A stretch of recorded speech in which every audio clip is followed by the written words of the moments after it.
Right, we got this. All right, We have a time limit. Woo! It's a fun nun time. Fun nuns, fun fun with nuns, nuns having fun, hopefully in the gay way. Nuns just definitely in the wanna gay way. have fun. They do. In Working on season 2, episode 2, Colossian? Colossian? I don't know. I am not a Catholic. She does not have the Bree does not have the names of it on here.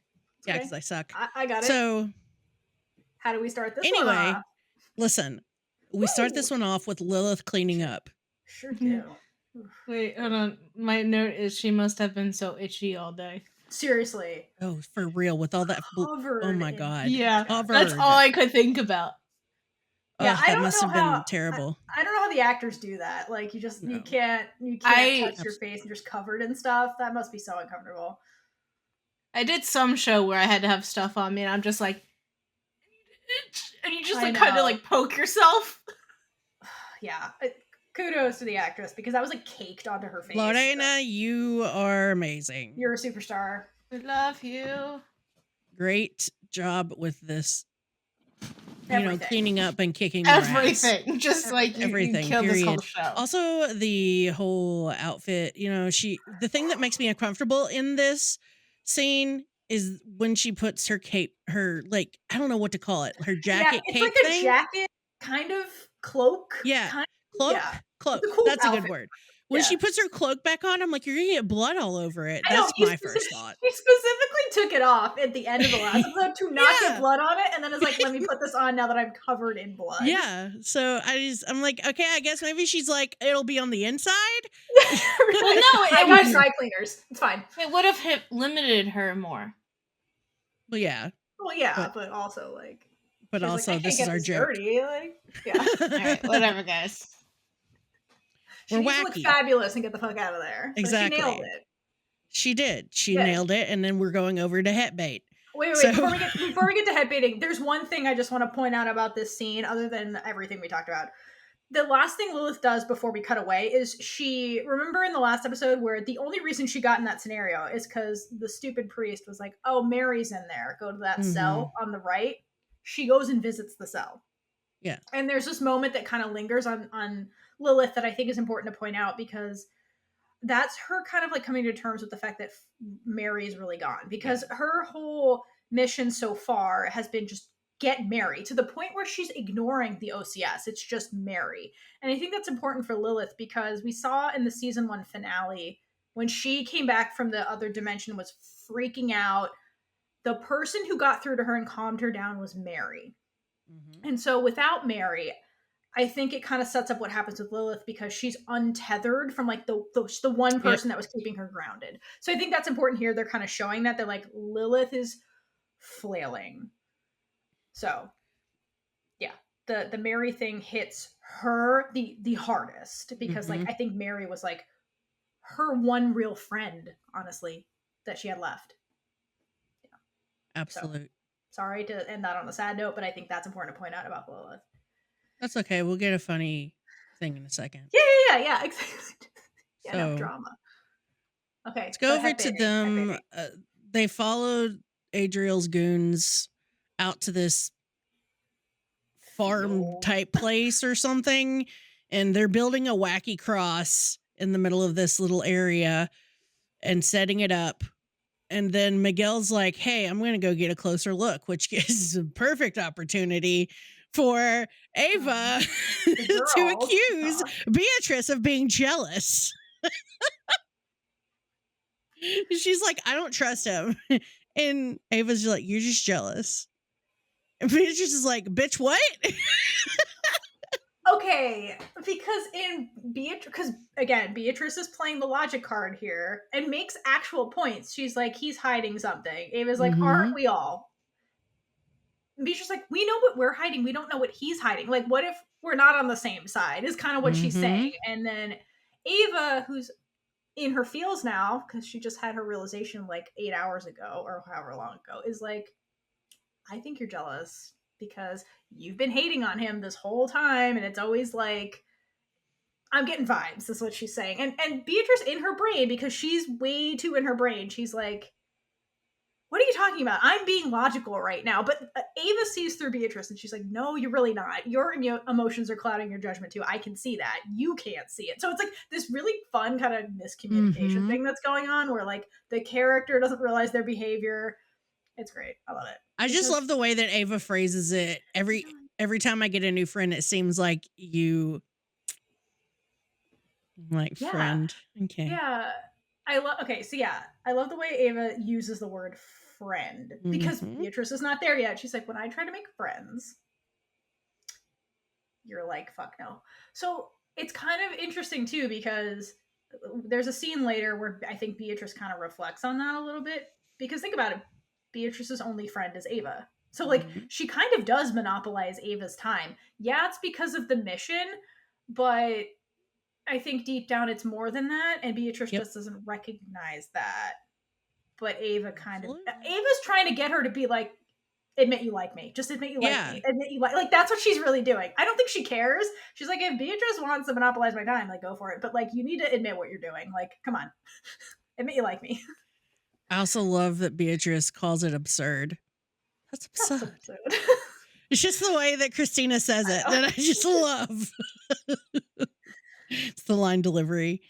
So they have that moment. I love it. They gave us that in the trailer and I was like, oh, they're really going there. It's like, okay.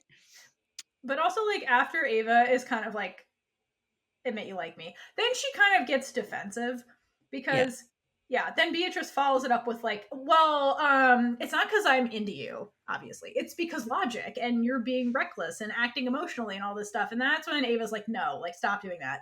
I've changed. I thought you knew that. Yep. Yeah. So Ava has a right to kind of like. Yeah, Ava has a point. Hi. Ava definitely has a point. I know we're not used to this, Beatrice, but Ava has a point. Beatrice is doing the same thing to Ava that she did to Camilla. So yeah, no, totally, 100%. Yeah, it's just I think Beatrice is too lost in sorting out her own thoughts that she can't keep everything as logical as she wants to, and is just kind of oblivious to it because you can't control everything, and she's floundering with control on something, and therefore that makes her miss some things. Yeah, so absolutely. It's just got it. Yeah, and it's sad too from Ava's perspective because she's like also kind of saying in that moment, she's like, I changed for the better and I thought you saw that. You still think this negatively. Every time Beatrice expresses like negative stuff about Ava takes that so she too does. hard. She takes that like she's one of those people who lets things bounce off of her when it comes from most people, but not when it comes from Beatrice. No. Every single time it comes from Beatrice, that's the thing that gets to her the most. Like that's like her kryptonite is like Beatrice being mad at her, and she's like, but that's when she like is like no, and like flounders a little bit herself. It's Girls, get it together. Girls, get together. Yes.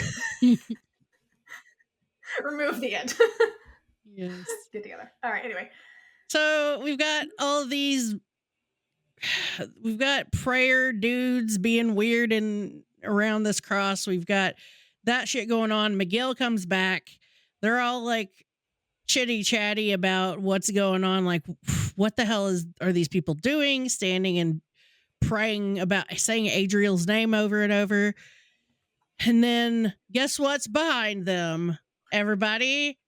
Hold on. Before that, when Miguel like was looking at them, but then runs back over to them, I said, Miguel is like, all right, girls, this is not the time for gay panic. And then comes there's a bunch of bugs coming. We gotta do There's something. a bunch of bugs. Yeah. Guys, there's a plague of locusts. Literally. So we have. Go ahead. No, you go. Well, it's for the next thing about them looking at the locusts. I mean, that's where we're at. Well, I was just going to say, hey, remember back in the bar when they were talking about how there was whatever boils that appeared on people's and then Adriel cured them. This is the next plague that he's pulling out of his pocket. Now, what were you going to say about the locusts? Yes. The only thing I have written is move, run, do something. I know. They're just like staring. They're like, whoa, it's coming right at us. And it's like, get the fuck out of there. Yeah. Like, what did Ava say? It's alive. Yeah. like, you guys should be panicking more than you're panicking in this moment. Yep. Anyway, All right. that was funny. Sure, guys. Sure, guys. Plague of Locusts has been summoned, and then when the goons did all of that, but they didn't really, because we find some stuff out later. And Miguel wants to know who the hell these people are. And actually, I'm skipping. So let's get them back in the car Then they first. get in the And car. then Miguel is like, hey, who are you bitches? You can fight and shit and, stuff and things. Beatrice caught a locust in her bare hand and then recited off the Latin name for it. Christina is such a badass. Christina is a badass. We love her. Yeah, So that's when Miguel's like, hey, who the hell are you guys? And they kind of share a look with one another, and you can tell Beatrice is like, oh, fuck it, just say it, Ava. Yeah. And Ava's like, we're undercover tactical nuns. And Miguel's like, okay, fine, don't tell me. I'm like, no, she But the just thing told you. is, he knows who they are. Yeah, I know. So, like,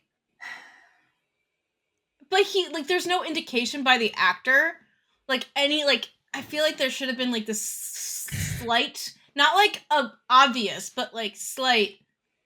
He could have been playing, like, okay. Does he know who they are? I don't think he knows. I don't think he knows. He knows they know more than they're letting on. So, and this But is he knows them. fault. No, he doesn't. No, he doesn't. No, he doesn't. He knows them from the bar.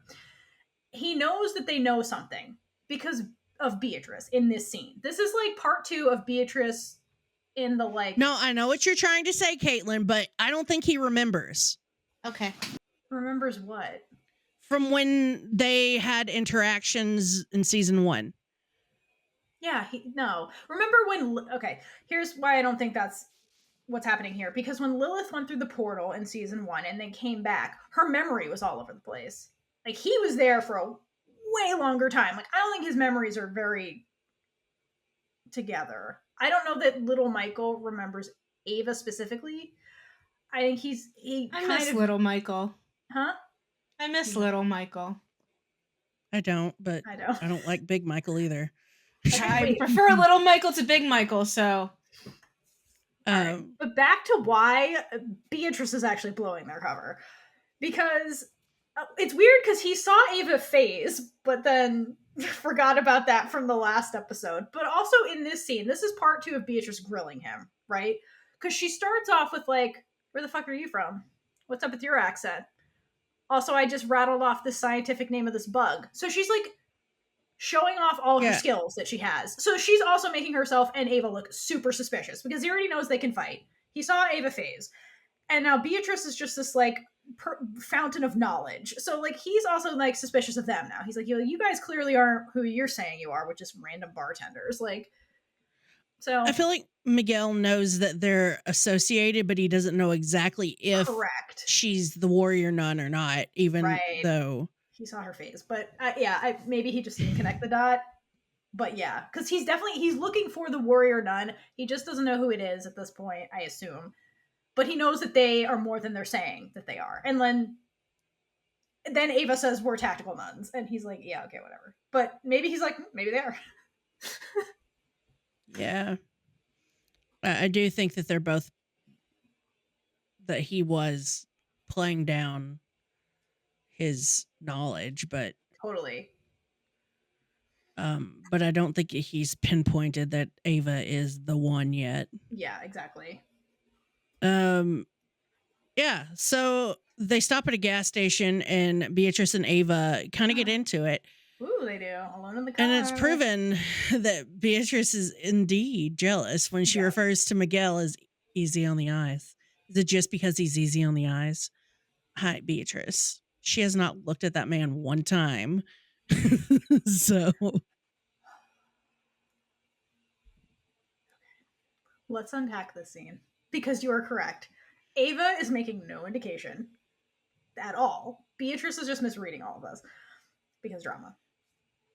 But the conversation starts with basically Ava's like, listen, we now know plagues are being manufactured. We got all these factions. Like, we need to take this information back to the OCS because Yeah. Shit is happening. They're probably not aware of it. That's the smart thing to do for our organization. We like the battle's coming. We got to get in the battle. Beatrice is resistant, and she's basically like, well, no, my orders were basically to prepare you for the final fight with Adriel that only you can have. That's my job. And you're not ready. And this is when Ava gets like upset. She's like, what do you mean? Like, we've been training for months. How am I not ready? And then Beatrice shows her whole hand and she says, I'm your best friend and I can't watch you die. So it's not that Ava's not ready. It's just that Beatrice is not ready for Ava to have this battle. Mm-hmm. So she's hiding and resisting all of this new information that's coming at her, which as a strategical person, if she was being fully rational, what Ava's saying makes sense. Like, we have new information now. Like, the situation has changed. We need to change. But Beatrice is like, no. Because if the situation changes, then the danger becomes real for you. And I could lose you. Because at this time, they're still like, what happened to Mary? We don't know. Like, and so, like, I think that's in Beatrice's mind. And then after she delivers that line, they have this, like, moment where they're staring at each other. And Ava's really processing what Beatrice just said. Yep. And she then concedes immediately. She's like, okay, yeah, fine. Okay. Like, you care about me. I get that. Like, okay, like, fine. If that's really what you're afraid of. So it's just, yeah. Beatrice is using this as an excuse to just delay the inevitable, basically. And Ava is like, listen, okay, fine.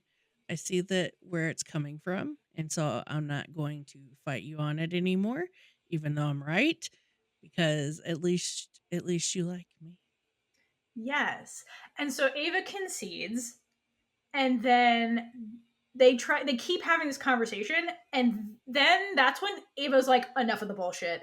This is because you're jealous. Because that's when Beatrice is like, oh, my rational tactic wasn't work. It's because you're into the dude. And Ava's like, I'm not into the dude. You're just being jealous right now again. So yep. Yeah. Once again, back to this at cross purposes kind of. They're just in different places, and Ava is further along than Beatrice for once. Yeah, Beatrice can't just say, I mean, she's one of those people who can't say it, but like, Guy says enough to where Ava understands where Beatrice is going. Yes. With the, you're my best friend, I can't watch you die. Like, that's enough for Ava to be like, I see what's really bothering you. Mm-hmm. So then it's not a leap for her to be like, okay. Yeah. Exactly. You're being emotional about this, essentially, is what it is. Yeah. Yes. And I give Ava credit for realizing that in that moment. So. And kudos to her for constantly being like, it's about the mission, not the dude. Because that's what Beatrice accuses her of. She's like, is this really about the mission, or is this about this dude? She's like, it's not about the dude. It's about the mission. Beatrice. Also, what are you, 70? Easy on the eyes? What is this? What is this language? I love that she got that line in. I love that line. She had to, and then she crosses her arms like a child. She's like, wait, 70?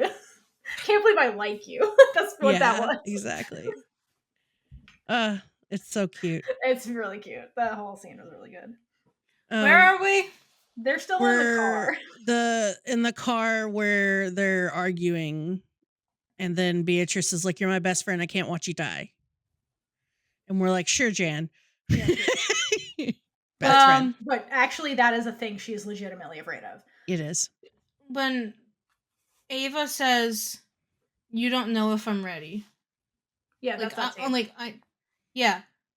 She's her trainer. Yeah, she would know if she's ready or not. Well, again, Beatrice is using that as an excuse. Like, you're not... So, the battle is coming, and Beatrice is like, you're not ready. Because really what Beatrice is saying is like, I'm not ready to have this battle, because if you could die. And Ava gets offended. She's like, what do you mean I'm not ready? Like, I've been training my ass off. Like, she's like, I know I'm ready. You've seen me. You know I'm ready. And that's when Beatrice has to concede and be like, okay, I don't want you to die, that's when the truth comes out. And then Ava's like, okay, I understand now what's happening. Yeah. So it's just an excuse Beatrice is using so that she's like, well, if you're not ready, then we just keep training, and we can train and hide here forever. And then you never have to go to battle. And then I never have to lose you. Like, that's what Beatrice is basically saying I love you in this by saying all of that stuff. Yeah. It's her greatest fear. She's letting It's her biggest fear. Ava know what her fear is. It is confirmed later in this episode when It is. the Mary news is dropped. That is All her right. biggest fear. Yeah. Do we want to go to Madrid? Fuck yeah, let's go to Madrid. Unless no. Kaitlynn has more. I have one last thing. All right. Oh, Right little on. B is jealous. Yes. She's very jealous. Very. I would love to see She's it. cute when she's jealous. Look at that. Look at that face. Look at that little face. The face. But then we get jealous Ava later, which is Yeah. Oh, love jealous Ava. So good. It's so good. All right. Off to Madrid. We've got Mother Superior and Camilla find the flower shop that was the front for the OCS chapter, which is where the signal's coming from. And inside they find Yasmin. Not I love Yasmin. Who automatically starts fangirling when she realizes that the OCS is here. Your mother, you're them. It's like she called them or something. Yeah. Like she's like meeting your heroes. She's like, yeah. It's cute. Oh, trust me. Like I know what it's like when you meet those people. Yeah, it's cute. It is. Yeah. So Yasmin's like, so I'm sorry about this, but and takes them downstairs to where all the OCS nuns in this chapter have been slaughtered, which is heartbreaking, punch in the gut. Yes. Yes. And that's when they start asking who Yasmin is. Yeah. Legitimate question. And she starts babbling. And it's adorable. I love her so much. I know. Like, she's so this is when I'm nervous. nervous, and also I just do this. Mina's the best. I love her in this scene especially. She's like, yeah, okay, so I'm this, and this, but I'm babbling, so let me say that, hey, I can't tell you. Right. A lot of the characters in this show are like, I'm good, trust me, I can't tell you why. So, she can only speak to the warrior nun. So we know that she does know all about the OCS. But she says it to all of them later. And I just don't understand. But the warrior nun has to be there. Like the information is for the warrior nun. Yeah. Yeah.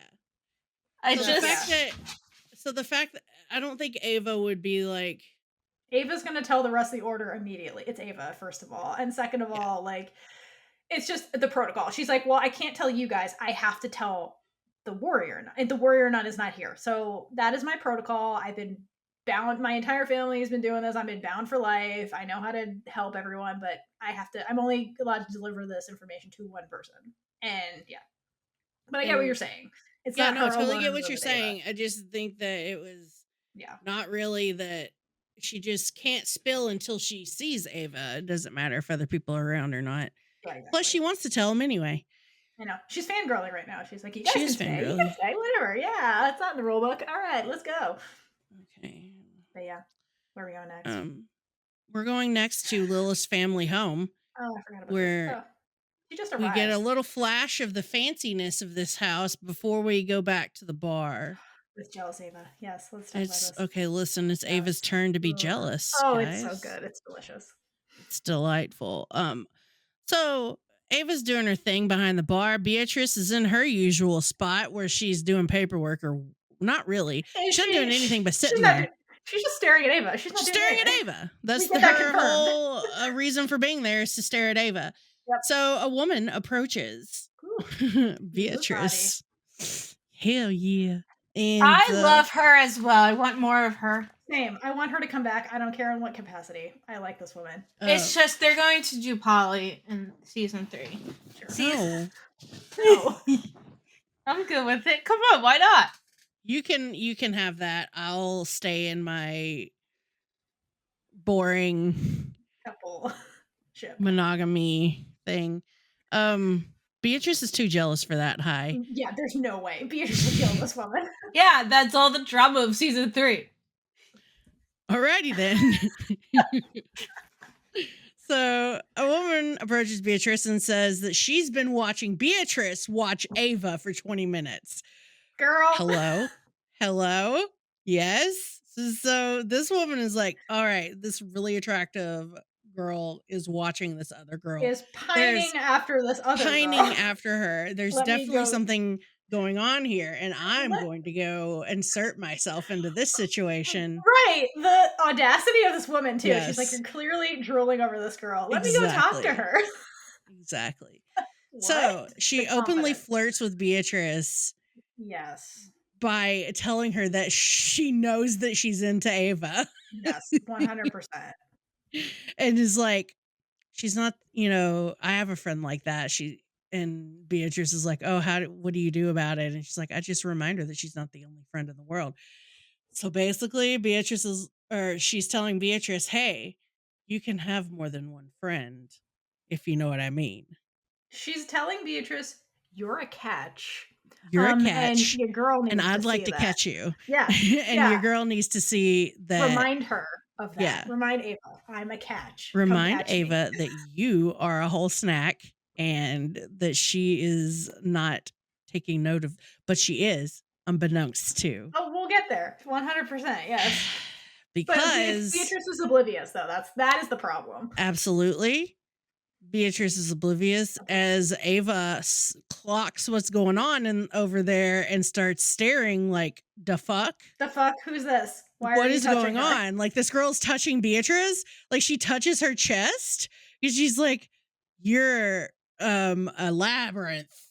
You're so contained. And Beatrice is like, that's painfully accurate. And then she's like, layers within layers and a fire in the middle. And I'm like, damn, girl, she's laying it on thick. So she touches Beatrice's chest, and Ava's just like, excuse the fuck out of me. Oh, but it gets better because this woman has all the may we hydrate for this woman's confidence right now, because may we all have this confidence with women. Hydrate for this woman. She does everything you just said. She waxes poetic about Beatrice to Beatrice, then touches her in all kinds of ways. Hands, arm, chest. While she's doing that, makes eye contact with Ava, and she's like, hey, I got you, girl. So it's so good. Kudos to this woman, because she's Absolutely. just riling Ava up behind the bar. She really is. She purposely looks at Ava like, I love that Ava's trying to make drinks during this, and she's just she fucks up the drinks because she's not paying attention. She's angrily putting whipped cream on top of these Irish coffees, like not caring at all, even if it gets in the glass. And then the dude's like, I ordered this on the rocks. And she's like, dude, it's fucking Irish coffee. Whatever. Get out of here. Yeah. I gotta watch what's going on over here. But before she can really reconcentrate on that whole situation, Miguel comes in. He bursts in really and is like, hey, we captured an FBC member. And I'm like, bro, you're in the bar. Ava's obvious. Like, what? There's people next to you. Yeah, there's like people everywhere, and you're just yelling about this, that you've done crimes and stuff. Let's murder. Yeah. The guy with the coffee's like, what? Yeah, he's like, let's go torture this guy and get information out of him. You guys are kinky. I don't know. And Ava's like, hey, dude, I'm working, and is glancing over at Beatrice again. And the woman, yeah, she is. And then I think that she does want to go with Miguel to figure out what, this is an opportunity to get information, etc. But also, the real reason she's like, all right, let's go, is because she can get Beatrice away from this chick. Yeah, I vouch. Ava totally only went to get B away from the girl. Yes, because when she goes to get her, Beatrice is so whipped. She's like, we're leaving? Okay. Yeah, exactly. After this girl is like, listen, there's other women out there. You're a catch. Like, Beatrice is like, no, I want that one, though. Yeah. Like, immediately. No thoughts. Yep. Just let's go. And then when they get outside, she's like, wait, what are we doing? Yeah. She's Ava's like, we gotta go. And Beatrice is like, okay. Immediately. She's already standing. Doesn't say goodbye to the girl. She's like, all right, yes. My wife is calling. I gotta go. Yep. But before she can get up, the flirty woman leans in and whispers something in Beatrice's ear, and Ava's pretty much, you can't see her face, but I really want to see Alba's face in that. Oh my god, Ava was losing her shit. Yep. That's why she asked about I'm sure they have it filmed, What did she say? What did she say? She's losing her shit. Yeah, because when they actually get outside, I was like, what was she telling you? Why was she talking and to you? And Beatrice replies, smiling, there's more than one friend in the world. And then Ava's like, what the fuck? What the fuck does that mean? What does that mean? Okay. Who is this bitch? Before we go on, I want to go back to the conversation with like the hottie girl and Beatrice. Bless you. If that's okay. Mm-hmm. Okay, so when this whole friend conversation starts, the woman says to Beatrice that line you said, where like I remind her that, you know, she's not my only friend. Like basically, like there's more. I have more. You're not my only friend or whatever. Beatrice, when she hears that, gets really serious and quiet, and then says, "But what if she is?" Like, can we unpack that for a second? Like Beatrice's response. Beatrice. Is she, because think about it, in this moment, Ava's her only friend. Like friend. Like legitimately. This woman's like, hey, there's other friends. But Beatrice is like, no, like literally she's my only friend. Like my only friend. And Beatrice is at the point, clearly she's been staring at her for 20 minutes, where Beatrice has some inkling that like she's more than a friend to me. Yeah. So the double meaning here too, I think from Beatrice is like, but like, well, the girl is basically saying, well, you can get other women if you want. But Beatrice is basically saying, but what if I don't want anybody else? Like, I just want that one. So there's a lot in just the way that line was like delivered and how like Beatrice reacts to there are other fish in the sea, basically sentiment. That says a lot about Beatrice's headspace right now. I do think that she enjoyed someone noticing her like that. And for sure. And I don't know. Do you think Beatrice didn't have a view of Ava at all? But I don't know. I think it was good for her. Oh, absolutely. But I think Beatrice had to really reconcile, because her thing is like, well, what if she is? Like, yeah. You know, it's like, because Beatrice is not processing this in her brain. And I think that's part of her kind of acknowledging that, like, she is the only one that I want. I just want that one. Like, because the whole conversation is like, hey, there's other women. Like, you can get somebody else. But Beatrice is like, but that one. But that one.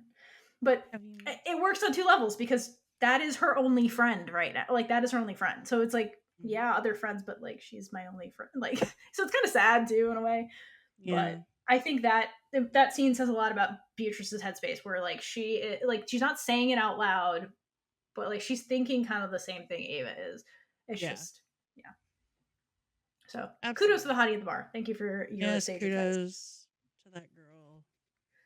But anyway, yeah. So Miguel is like, hey, well, to get out of that situation and to get Hans to take her whole shift, she had broken some glass and cut her hand. And Miguel's like, okay, we'll actually go get you some stitches and then we'll go on over. And she's like, no. It's cool. I faked it all. And he's like, so you just happen to have fake blood on you? And she's like, hey, a magician never reveals her tricks. And it's like, Ava. Also, can we talk about that a little bit? Because he was like, yeah, let's go get you some stitches real quick, which that takes a while to get that done. Yeah. Like, first of all. And then the reason he rushed in there, and she was like, I gotta wait till my shift ends. And he's like, we don't have time for that, but we have time to go get you stitches. Like, what is the truth, Miguel? Yeah. Anyway, I just need to point that out. Yep. Kaitlynn, contradiction. You're muted. Gosh darn it. There we go. He just wants to spend more time with her. He does. He does. He does have a big ol' honkin' desire for French toast. I don't want to hear about that. I want to hear about how Beatrice wants her as her only friend. But anyway. Not in front of your salad. Not in front of my salad. Not in front of your French toast. Nope. So pretty much it's like, okay, fine, whatever. You faked it, sure. Mm-hmm. But Beatrice is like finally like, hey, but what are we doing? Like, Yeah, what's for going real, what on? is this? And they have their little like argument of Ava going, okay, but they captured somebody. We're gonna find out information. And Beatrice is like, hi. Didn't we already talk about Exposure. this? What the hell? We've talked about this. No. Yeah. But it was like, but come on, Beatrice. Come on. And then we get our second, fine. Because like this is literally what Beatrice was complaining about with the hottie in the bar, where she's like, I just want her to listen to me, and she never listens to me. And like here it is playing out again, where she's like, God damn it, fine, whatever. And then Beatrice was right. Spoiler. Yep. Anyway, so okay, I hate this next scene. Want me to regroup it? Do it. Yeah, do it. All right. So meanwhile, in Madrid, Yasmin is planning with Mother Superior and Camilla, and she's like, "Hey, everything's fucked. Why don't you guys hide in my hotel so nobody finds you and kills you because all the OCS is being killed, and we can regroup there. Like it's fine. I can help you guys." I don't hate this scene. I hate the one after that. Maybe I. Yeah, I was like, why do you hate this scene? But I have one thing to say. I have What's two the next things. scene? I just skipped the boring. The next ones scene in my is notes. Lilith wandering around her family home till mom comes back. Oh, that's after Madrid, I thought. So yeah, I missed one. Yeah, real quick, yeah. We cut over to Madrid, and basically like the three of them are trying to regroup and get out of there. And Yas is like, I can be cool, I can be totally fine. And then Camilla shoots her with a tranquilizing dart. And Mother Spirit, I don't know how to feel about Camilla this season. I really don't, because there's some times where I love her, and the other times where I'm just like, that doesn't seem like her. Like, yes, she doesn't have patience and stuff, but there's like some times where she's pretty cold this season. And yeah, I mean, I guess maybe it's losing Mary. That kind of, I don't know. I think well, Camilla's consistently like the comic relief, like in the scene. But when you start getting into like, she doesn't get a lot of screen time too, I think it's part of it. But when they do kind of like show you Camilla being Camilla, I think this season she's upset she was left out of all the Ava Beatrice stuff, is what it is. Yeah. So she feels like so if you look at her right now, her team, quote unquote, is just her and Mother Superior, right? Whereas like she was the newbie that was in the OCS, and she had Mary and Lilith and Beatrice, and they were like a team. But then like she got separated from the team. And then when the team regroups later, it's like Beatrice and Ava have their own thing going on, and Camilla feels left out, is what it is. So that's why she actually cold and stuff, because she's like, I was forced to grow up without you guys, and like I'm not in on any of the jokes anymore. I feel that. I think that's what it is. So like if you notice her interacting with Mother Superior, and she never acts like that because they're like pretty solidly bonded. So I feel like her and Yasmin are gonna make their own like friendship group, and she'll. Oh my gosh, the two of them together are gonna be freaking hilarious, right? And I think she'll be less bitter because she'll have like a friend, like a real, like a friend that's her friend, kind of thing. Sure. Yeah, and that's basically. I could see them doing that flying nun scene together, absolutely, and just like training, and they're just like, all right, now hit the air, and they're just, and then Yasmin just screaming all the way down. Yeah, I don't want that separately. All right, then the Lilith coming home scene. If you want to recap this one too. I don't like this scene either. Okay, I just have a couple points. So again, Lilith is having an identity crisis because she doesn't have Mary. She's got this weird shit going on with her body because of the other dimension, and she's just like, who the fuck am I? She is having an actual identity crisis. So she's going home, like back to her roots kind of thing.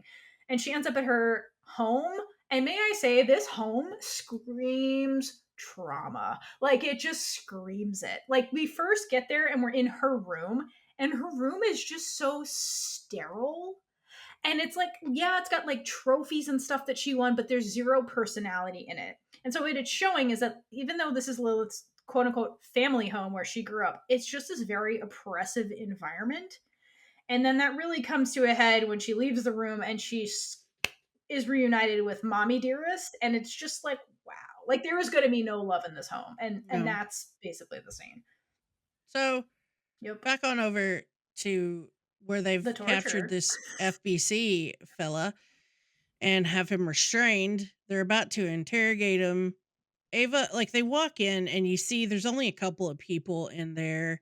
So they're kind of like, so is this it? Like there's only 7 of you there and whatnot. And Miguel's like, well, we just started this. So yeah. It's like, okay, so you're gonna take down Adriel with 7 people is basically the idea that I get from this whole snork fest there.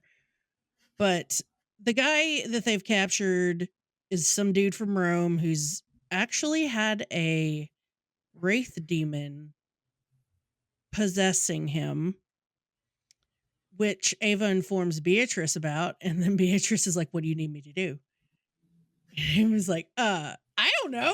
Like, I didn't think that far ahead. There's a wraith demon. What do we do? Okay.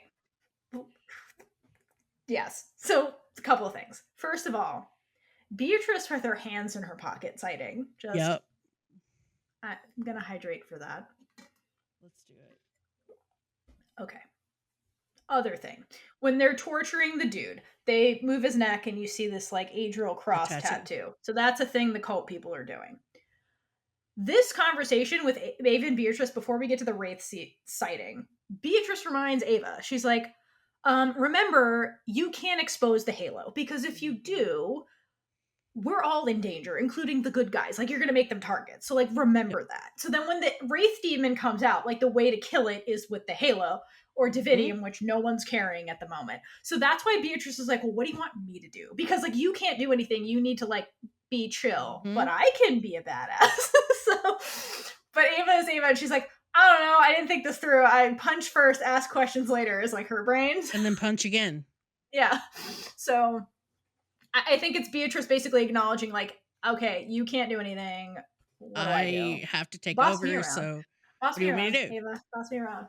He was like, you're the boss. The boss is me. Roll around. reversal, and then Yeah. Ava's like, don't put me on the spot like this. There's a reason it's like this, Beatrice. What? I've never thought about this, but also I've thought about this. So yeah, exactly. Yeah. I think it was like, wait, what? You're the boss. Hold on. Yeah. You want to do what? What? What are we doing? Anyway. Yeah. We're writing a fan fiction right now. Yeah. No, that's what happened. When do you guys not? It's true. We just got called out. In a good way. I will take that. Yeah, I'll take it too. I love that. So that's what happened. that's canon and what happened. But back to Adriel and his fake plague, because Vincent is wandering around a town square, I guess, during an apostles festival. And he speaks to a couple who are there for that festival and asks if they believe in miracles. And I'm like, oh shit. He's just recruiting people is what he's doing. And he's recruiting people and being icky. Yeah. So locusts swarm into this area, and then Adriel appears walking on water and shit. Playing into the Jesus mythology. Playing into the Jesus thing and getting rid of the locusts. He's freaking just being Adriel and being gross and being like, hey, yeah, guys, I'm actually Jesus. Here I am. Literally, follow me. I'm here. That's all I will tell you what to do, and you'll be my bitches. Yep. In a religious sense, yes. In a religious sense. So totally. that's that whole scene. That's He's banishing the plague of that he had Christian cause in the first place. Yeah, he's manufacturing all the stuff, then he's playing into the Jesus stuff, and the Pope is not thrilled, which is the next scene. The Pope on a rope is like, the fuck dog? How do I strangle him with this rope? He is with his posse. His posse of men. Yeah, his man posse. He's with his man posse, and they're talking about what to do about all this shit. And then he's like, no, wait, just quietly find out more about Adriel himself. I'm like, why haven't you done that already? Listen, I don't understand any of this. So he's basically like also still on the train of like, we can't acknowledge him because acknowledging him makes him valid, which has been the plan over the past 2 months. And that's like what got the OCS wiped out. And he's like, no, we're sticking to that plan, even though it's clearly not working. And now is the time to get intel. Like, what the fuck have you been doing for 2 months? He's doing see no evil. He's sticking his head in the sand. I don't see it. I don't see it. Yeah. Which it's not. He's not seeing the writing on the wall, which is the problem here. But I understand what he's saying, where he's like about this being political, and if I acknowledge him, but like we're past that now. Like it's like, come on, man. It's so frustrating. We're at the point where you need to actually have You need to act. You need to do something. some gumption and Yeah, exactly. deal with it. However, he's not going to. Of course not. But guess what is going to happen?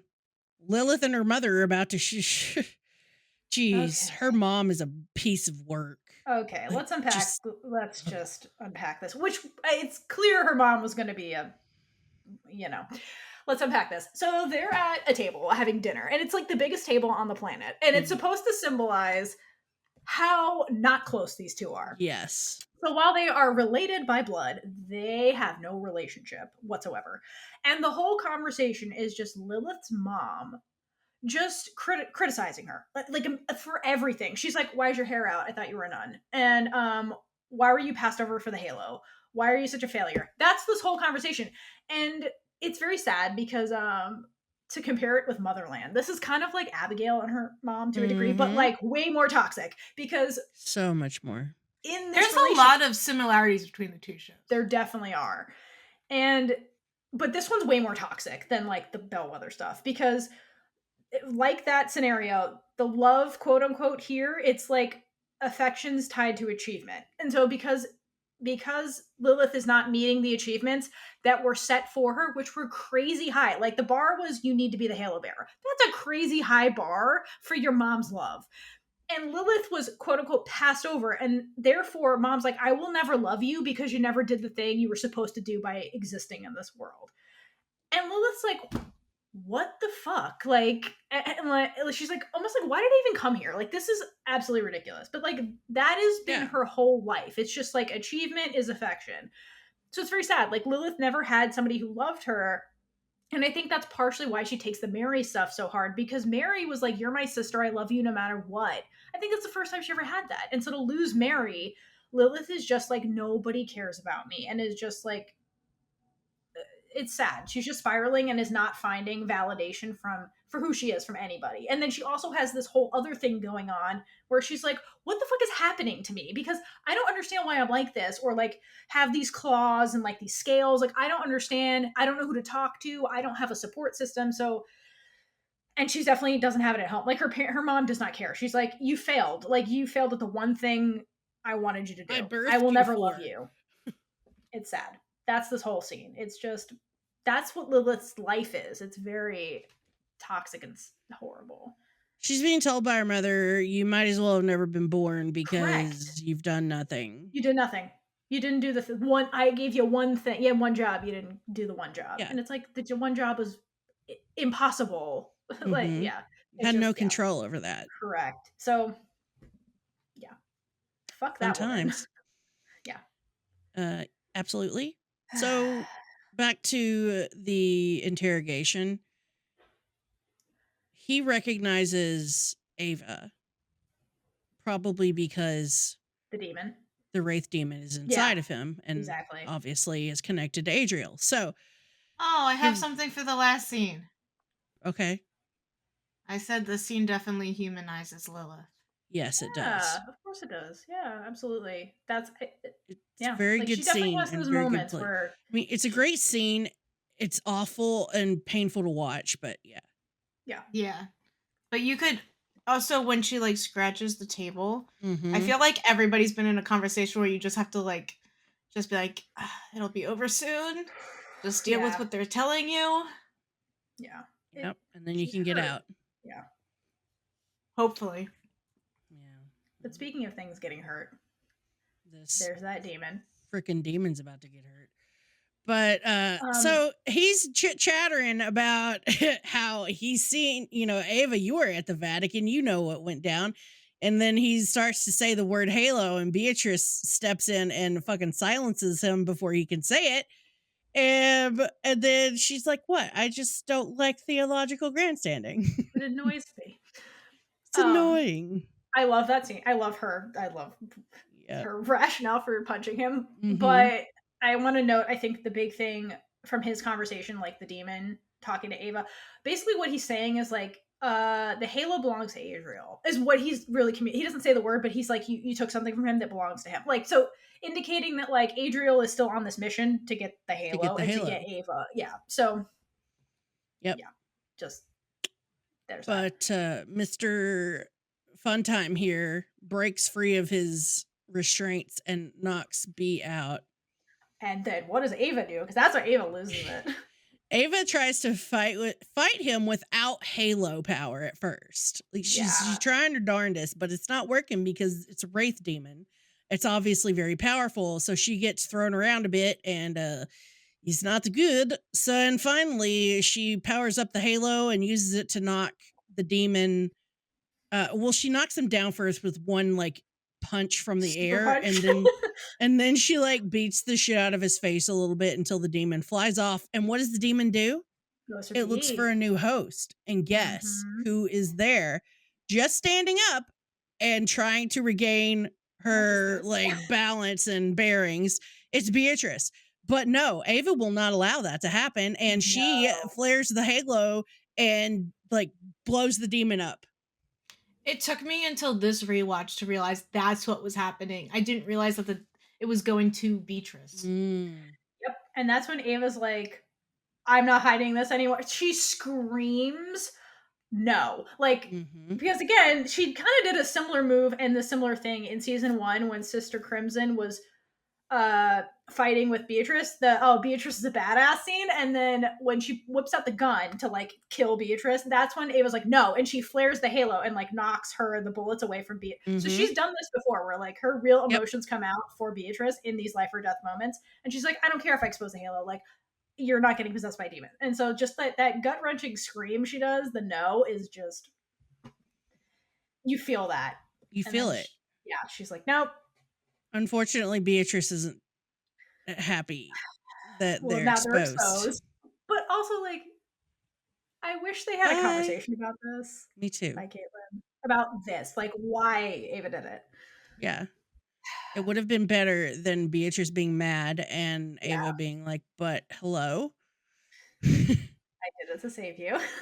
Yeah. So they leave, and Ava's like, tell him I'm sorry, meaning Miguel, because he's unconscious, and Ava's like, oh, whatever.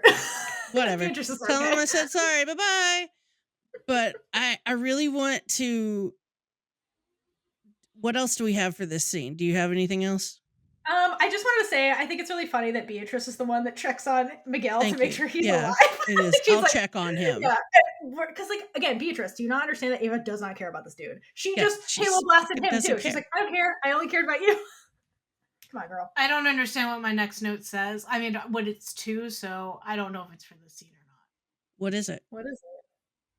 I don't think it would be for the scene, because it says, what do you want her to do? Kill Ava? What do you want her to do? Kill Ava? I feel like it is to this scene, but... Oh, no! What is it? That was to Lilith's mom. Because of the hate. Because the Halo. Fair. Okay. Yeah. Which.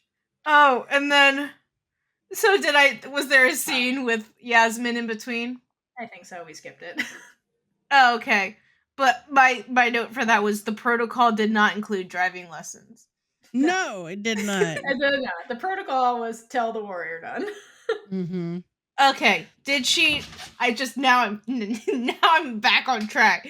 Did she just want Ava to not do her job, like with the demon? Like, cause she's like she has to kill the demon, right? This isn't rational. This is not rational, Beatrice. No, that's the problem.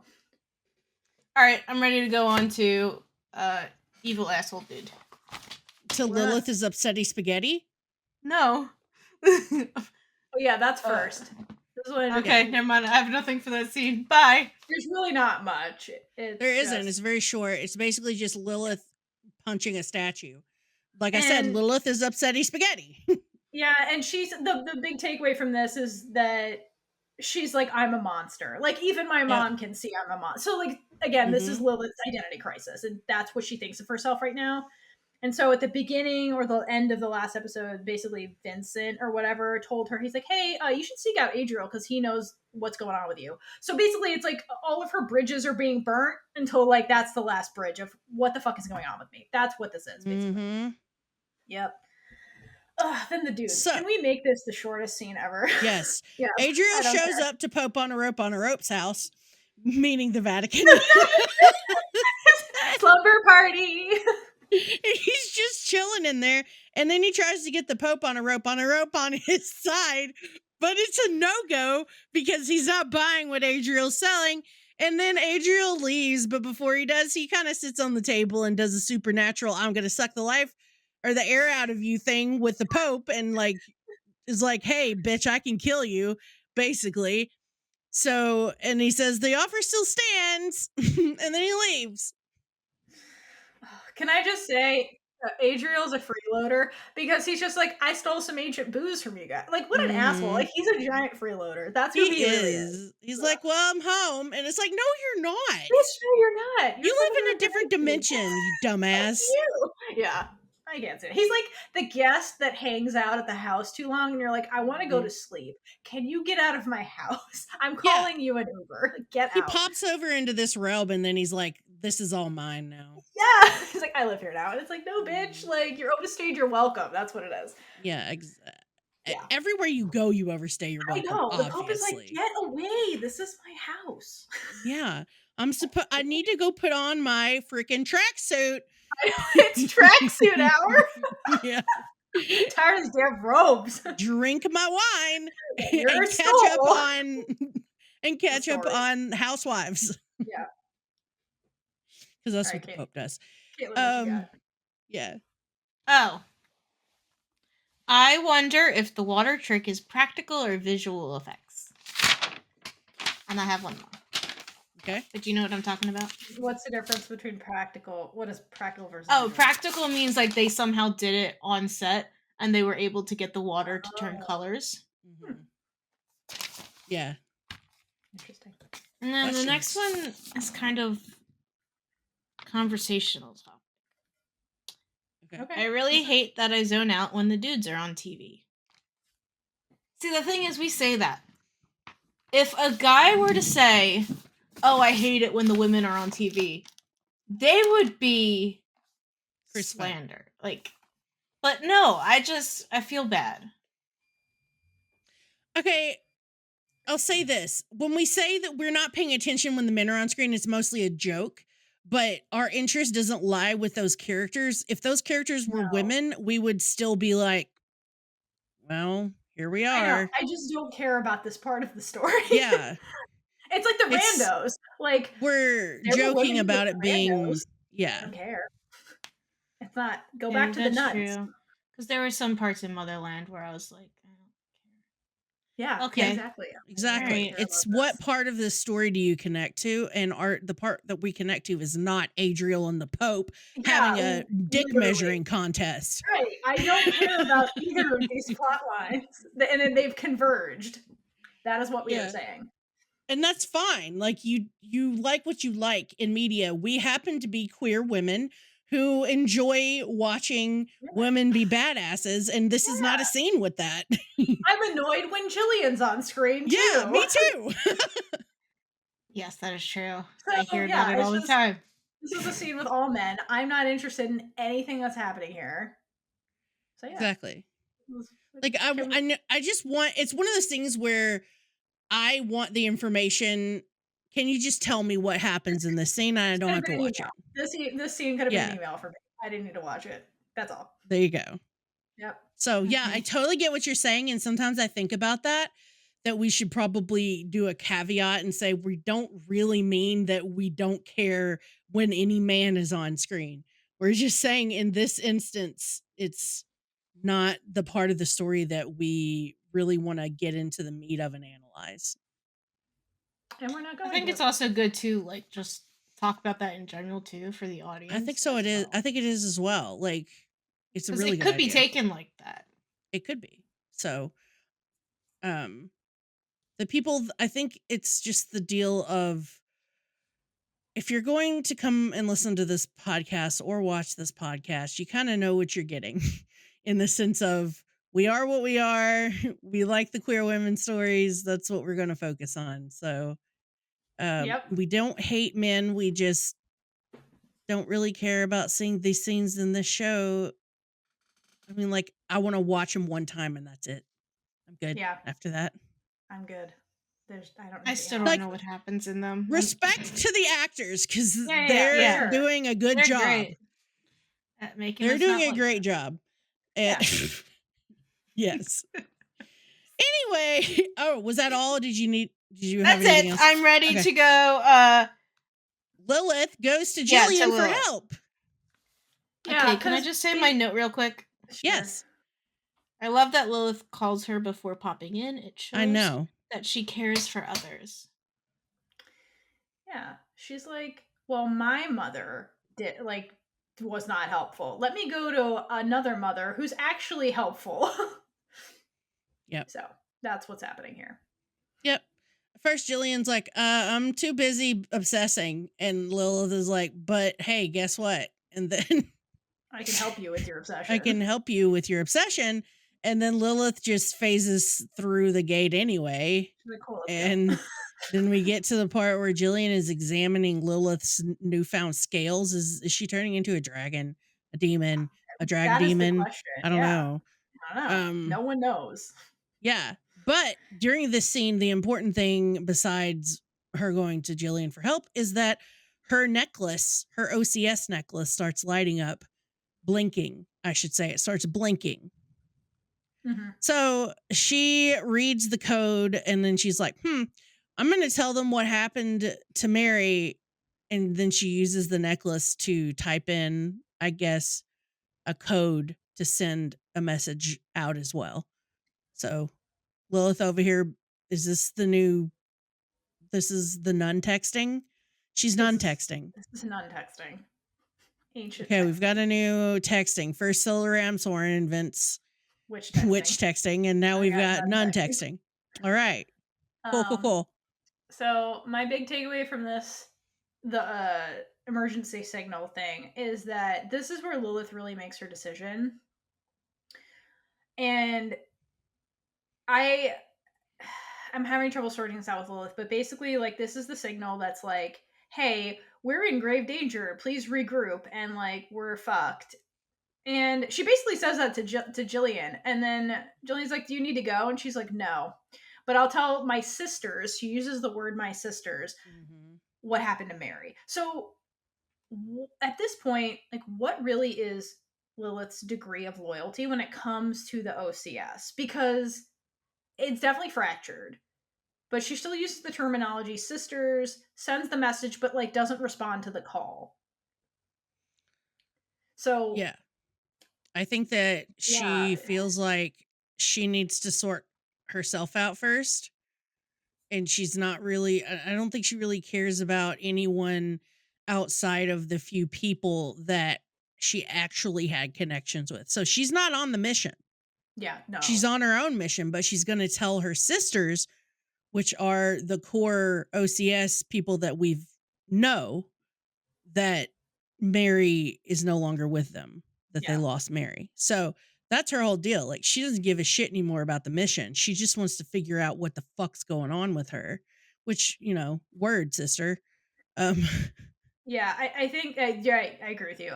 I just want to add, I think that it also, like, lends to the possibility that it's not that Lilith is abandoning them. It's just that, like you said, she needs to figure her shit out first. So there's the possibility in the future of, like, a re-team up with Lilith. Exactly. Basically. Yeah. So, yeah. So I thought that dialogue was important. It was. She's doing what she can to let them know the information she has, but otherwise she's going to find her own answers. And that's what's important for Lilith.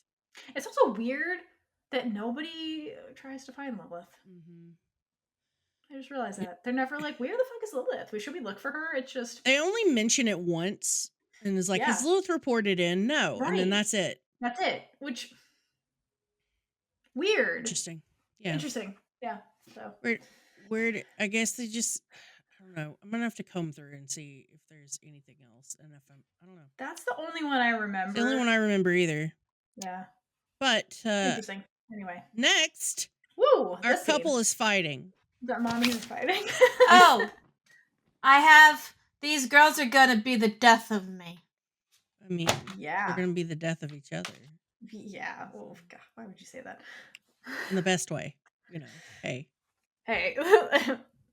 That's Beatrice's fear. Yeah. Death of each other. Anyway, so this scene. So Beatrice is pissed and packing. That's what I wrote. Cover is blown. It's literally what she's doing. The cover's blown. And Ava's kind of hanging out in the kitchen, sitting at the table, being like, oh, fuck, what do I do? Like, I think she's kind of like, how do I approach this? Like, I don't like this situation and that she's mad at me for this. Well, she's also basically like, I should have listened to you. Like, again, like, because Beatrice told her like 100 times, like, don't do this, don't do this, don't do this. She drags Beatrice along, does the thing, and then she's like, fuck. Now she's mad at me because I didn't listen to you. Beatrice's point is like, are you really sorry? Because you're not acting like somebody who's sorry that doesn't do the thing again because you keep doing the thing. Right. And Ava counters with like, I didn't ask for any of this and asked to be paralyzed and asked to have this thing shoved in my back. I'm doing the best I can. Like, my decisions, do you think my decisions are clear? Like, what am I supposed to do with this? Just like, and it's like, Ava, yes. Because we know Beatrice's motivations are emotionally based at this point. And there was like, if they hadn't gone to see what this whole captured person thing was about, maybe they wouldn't have had their cover blown, but they would have at some point. I mean, it was inevitable, quite honestly. Yeah.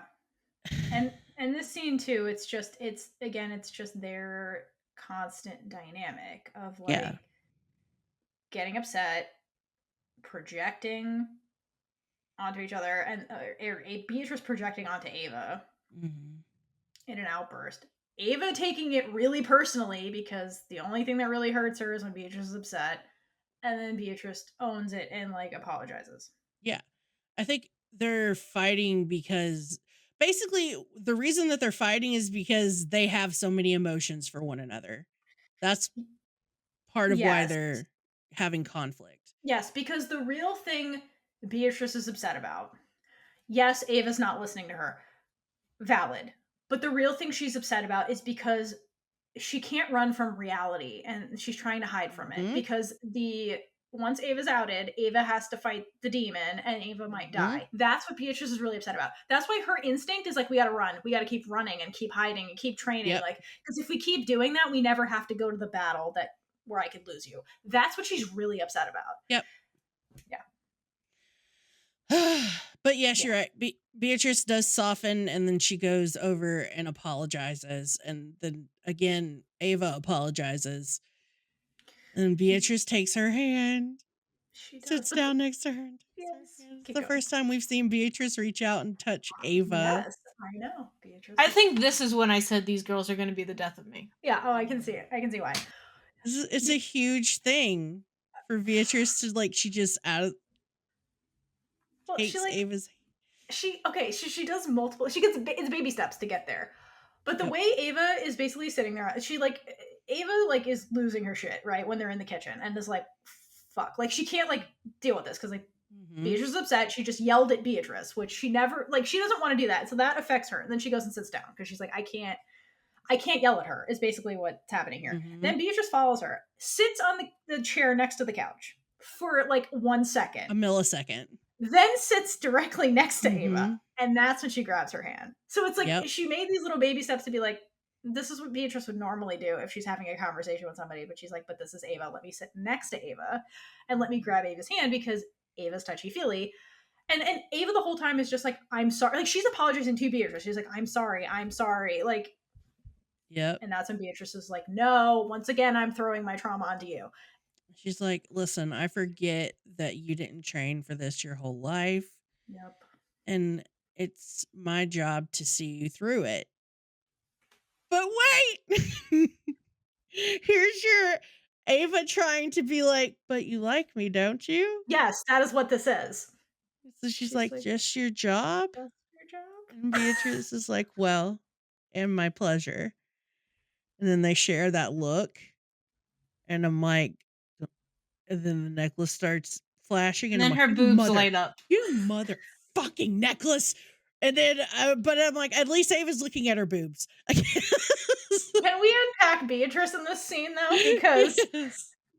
because Beatrice does not react to that because she doesn't realize she has the necklace Yeah. on in the scene, and Ava's glance goes down, and Beatrice does Mhm. not flinch. She's like, No. all right, He's like, okay. where is this going? Because yeah, Ava is very much that's a flirting, just your job, where she's like, are you sure this is more than the mission? Because I've called you out for being jealous like 5 times today. Yep. Yeah, Beatrice does not react to the gaze drop at all. No. Go back and watch that. And She's just my like, pleasure. all right, is that what we're The way doing? that Christina delivered that line. You know, Beautiful. Mm-hmm. we have to wait to get to the last part. Okay. Yes. Then So the blinking boobs. then there's none texting. None texting in the blinking boobs. Oh wait, I have my note for this part. What is it? Then the OCS twat blocks Ava with a distress call. Yes! That is what really happened. That is what happened because Beatrice was not into what was happening until Ava was like, what's that? And it's like, are they gonna kiss? And then it's like Beatrice is like, hey, whatever move she makes, I'm into this. But the OCS twat blocks both of them really, but mostly Ava, who was making moves. So fuck you, OCS. Yeah. That necklace couldn't have been like turned around backwards or something. I know. I think it doesn't matter which way it is. No, it doesn't matter. Because if it's against her skin, then you don't see the blinking. Well, no, I think it shows on both sides of the necklace. Oh. Can it please? What I meant was on her back. Oh. That'd be uncomfortable. Why wasn't it on her shelf or something? Yeah, like why? But then you just see it against the wall. Yeah, it's like, listen, Ava's eyes were not going to the wall in that scene. No, they were definitely going down. I think she was about to do the look at the lips move. Oh, honestly. I think yep. She's been doing that. She did that in the bar when they were having the Hans conversation. Yep. Ava's eyes have definitely traveled there. Mm-hmm. Absolutely. Anyway, so yeah. So the code's going off on the necklace, and that means Beatrice is going to stand up, and the moment is ruined. So she decodes the message on the fly and says that they're going to Madrid, but wait, there's a second message. We've lost Mary. That's awful. It's only 3 words. She's not dead, though. They cry. They both start crying. And my note is, damn it, why is Christina so good at acting? I know, that bitch. She'll never watch this. It's okay. That's fine. We'll send it to her. Oh my god! No.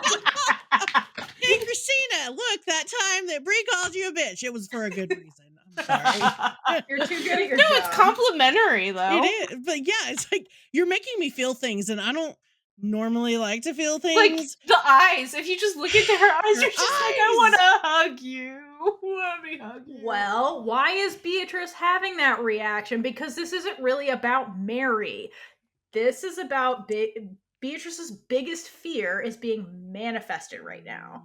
Because Ava hugs her, and then Beatrice has a moment where she's like, fuck, I could really lose you. And that's when she, like, buries her head in Ava's neck and, like, grabs her more. Because, like, it's really not about Mary. Yes, losing Mary is sad, but it's more about, wow, the reality of I could lose Ava. That's what this really is. Real. They've kind of known on some level that Mary is gone. But this is just like that confirmation, and then she's like, fuck, Ava could really fucking die. And then right. Yeah. This is her biggest fear because this is what she's been running from. This is why she's like, hey, we can't get involved. Hey, we have to run away now. Our cover's blown. Now it's like, wow, okay, this is getting real. Like, this is getting real. Like, I really can't lose you. That's what this is. Like, yeah, it's really about Ava, not about. So for anybody out there who's like, oh, did Beatrice know? Beatrice knows how she feels. It's in this scene is where it really manifests. She's like, fuck, like you mean too much to me. That's what this scene is. It's really about Ava. Mm-hmm. Yeah. Well, it's nice to see them having emotions for one another, but it's sad that Mary's not there. They've lost Mary. But let's go to the next part because wait. I'm so sorry. Before we go there, can we talk about their apartment real quick? yeah, let's go. Can we just talk about their apartment? The one bed? It's the gayest. Thanks, Sarah. Thank you, Sarah. We owe you a gift. Their apartment is the gayest. Like, It is actually. pretty gay. There's throw blankets everywhere. Like, it's obviously like 2 women live here. Is that a gay thing? Yes, there's throw blankets everywhere. There's plaid everywhere in this apartment, Mhm. like on the walls. I'm like, is this really in Switzerland? Because it looks like it's. Yeah, and it's also like if you look at the apartment, it's actually really cute for like they just got there not that long ago. So like they recently moved into it and it's already pretty homey looking. There's The like one U-Haul little bitches. poster by the bed. There's like 3 chairs in the kitchen table. Like who's coming over? Like it's just really cute, like their apartment. And then the one bed with the plaid pillowcases. Yeah. It's the gayest apartment. And I have to pause here and talk about real quickly how many tropes are happening with them. So we have, one bed, they're roommates, they're best friends to lovers. What else do we have here? Like, how many tropes could you fit into, like, just them? Like, at this, just They're at this like, juncture. challenge accepted. Right, they're like, how Yeah. many tropes? Before they even admit they like each other. So many. So kudos to the apartment. I love how they decorated it. It's very cute and it's fitting. Got the whole jealousy back and forth thing. Oh my god, so much jealousy. Slow burn. I mean, there's so many. But yeah. One bed, roommates, best friends. Love it. They got the assignment correct. They sure did. It's romance. Thank you very much. Yes, thank you. Kudos to everyone that made this possible and whoever designed that apartment. Well done. It's awesome. Yes, love it. Love it. I want like some of the things in there. I agree. Yeah, like I want some stuff in this apartment. They nailed it. I can reach out. I'll put it in the agenda. I was like, I want the things. You know, but I also like that one outfit of Beatrice's. There's so many stuck in my head. I don't know. Anyway, I love her wardrobe. Anyway, yeah. So let's go over to the weirdest Camilla scene ever. Yeah, I think Kaitlynn has something to say about this one. It's so weird. I don't have anything written, but I do now. I have 2 notes on this scene. Who wants to go first? I'm sure I'll go last. Okay, Mother Superior and Camilla are grieving together over the message about Mary, and it's weird. Yaz is watching on once again. Or not once again, for the first time, we should say.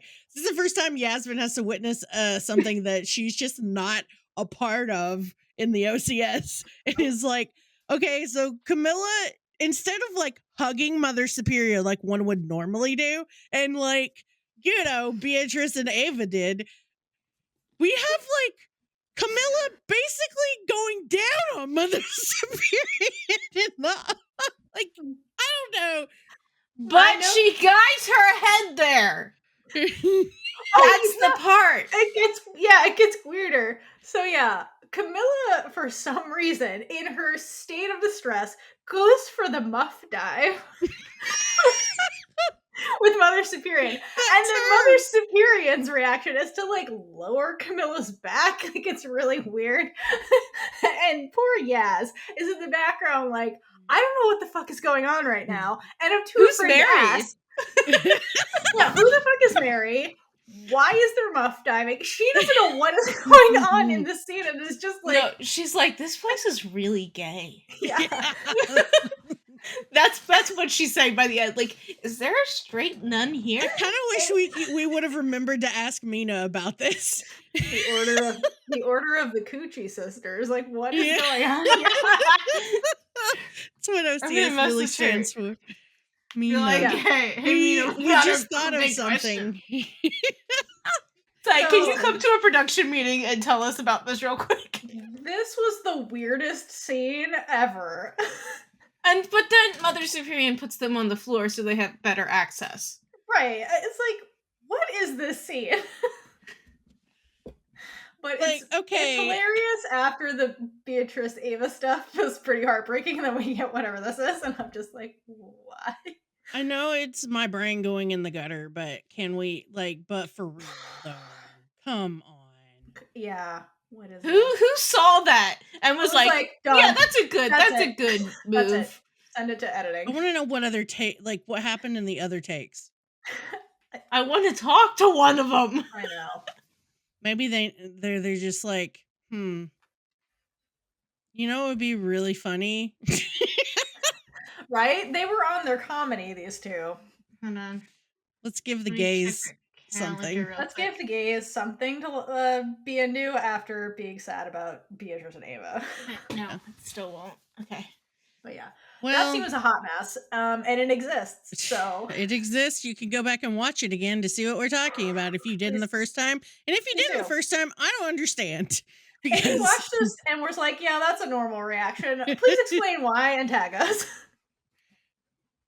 Yes, please do. She said yes. She said no. She wasn't there.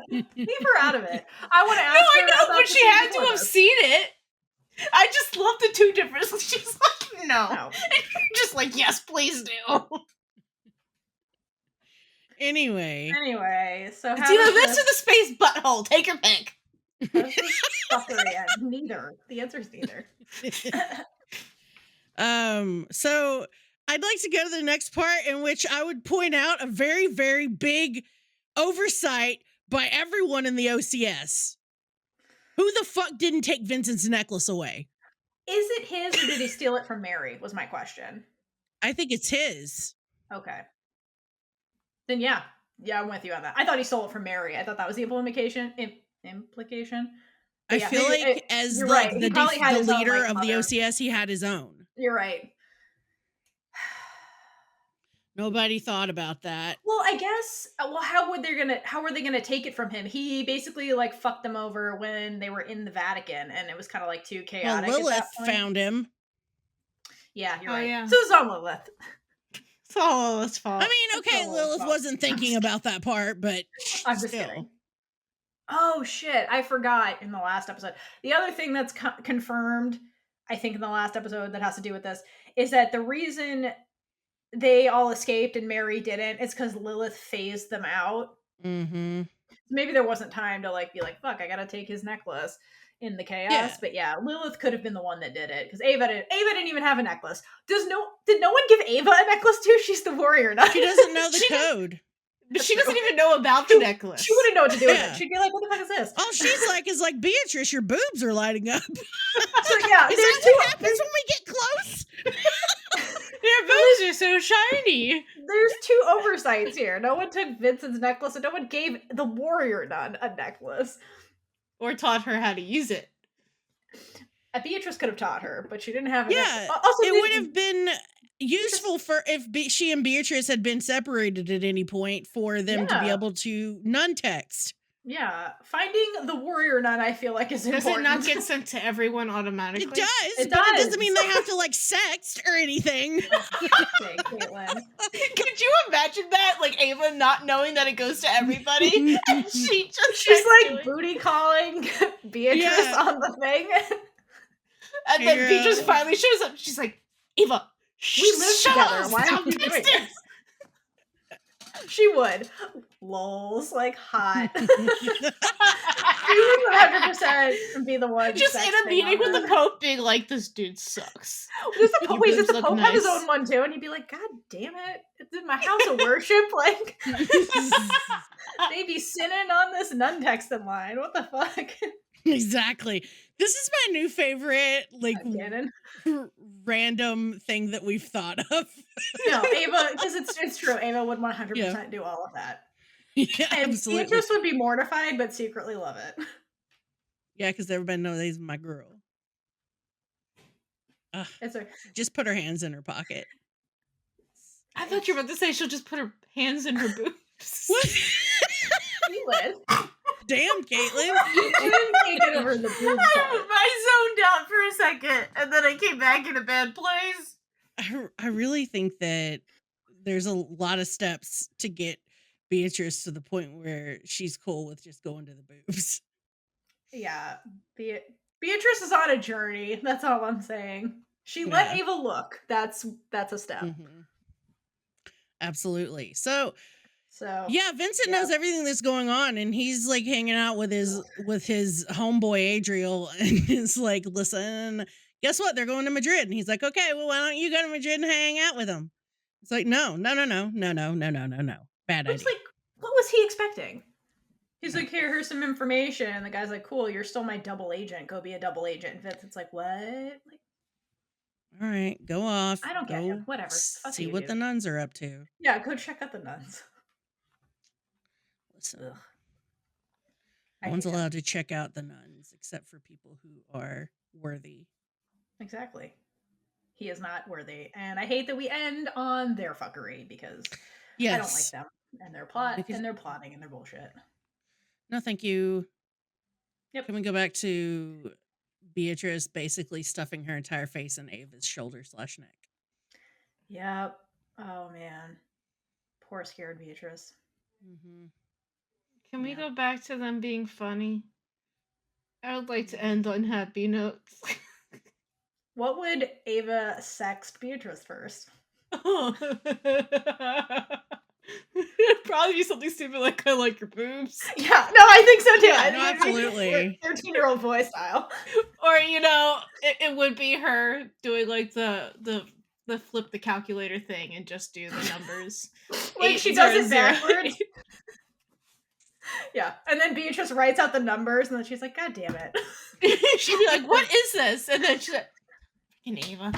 Yeah, I am with you on that. That is 100% I feel like it would be something super spicy though, also, so that Beatrice is like marches up there and is like, listen, you need to stop. Like she hits her hands and she drops them. Yeah. What are you doing? You've been sending those messages to everyone. To everyone. It's like the idiot on the email chain who hits reply all. Like that's Ava. That's Ava. There's always one. Yeah, that's Ava. All right, so that was episode 2. So how much big gay energy does this episode have now that we've like fully dissected all of it? I mean, I'd give it a 10 if they actually did the texting thing. Okay, so Yeah, our that would version be gets off a the 10. charts. I still give this one equal to the other one an 8. The first 2 episodes are pretty gay. Yeah, I agree with you because we get both of them being jealous Mm-hmm. in this episode. Also, the hottie shows up, so we get an extra queer character for like a hot minute. Can we bring her back in season 3? Please and thank you. I need more. I need to know everything about her and how she'd get along. Or with you know Yasmin what? and She Kayla. comes back, sees the 2 of them together, and she's like, I did good know work. it. Yeah, she's Yeah. like, because I feel did like she that. was- I helped that. Yeah, I feel like And she then was Camilla comes in pushing. and's like, bitch, I was the one. Yeah, no, Bree, say what you were gonna say. I was just yes. gonna say that I feel like she was pushing Beatrice to Ava anyway. Yes, that's what Like she that was was her whole reason for doing that, was not Yeah. just to flirt with. She was See? being Beatrice's She was wingwoman. That's why she playing paused to matchmaker. stare at Ava. She did it on purpose. Exactly. She's like, She hey, was look, making sure Ava hey, was look. watching. Yeah, exactly. And then Ava came over and like grabbed Beatrice, and that girl's like, "Yep, I did my job." Basically, that girl's like, Yeah. listen, I need more queer things to happen in this Right. bar because I'm bored. So too obviously much there's coke something talk. going on here, and Yeah. I'm gonna go make it happen. Yeah, she was Beatrice's wingwoman, and Beatrice is oblivious and had no idea what was happening. Yeah. Absolutely. So yeah, that woman alone gets some cups of water or some shots for By Jesus. And then what else was pretty gay in this episode? Their hug, that whole scene. Yep. Yep. So yeah, Because we know what it's about. We know what it's really about. Yeah, and the fact that like Ava cannot stand when Beatrice is upset with her. Can't stand it. Their gay apartment. Their gay apartment. There's so much plaid in that apartment. It's just the gayest. The one bed. 8 out of 10. I agree. So yeah. Oh man, yeah. The first 2 episodes are so good. So we're gonna hydrate for Lesbian Jesus, take shots for Bi Jesus. And then continue on with our fun warrior nun journey. Yep. Next time we will discuss episode 3. Oh, wait, also wait, other thing that was gay was the weird Camilla buff diving thing. Yeah, also, like, there's that. what the fuck? That was Still pretty need gay. I need answers. But yeah, anyway, yeah. So till next time, guys. Thanks for joining us, and we'll see you later. Bye. Bye. Bye. And with that, we've been Big Gay Energy. If you like this episode, check out all of our other episodes right here on YouTube. Please like, leave a comment below, and subscribe for more amazing and super gay content. Until next time, stay safe and hydrate for lesbian Jesus.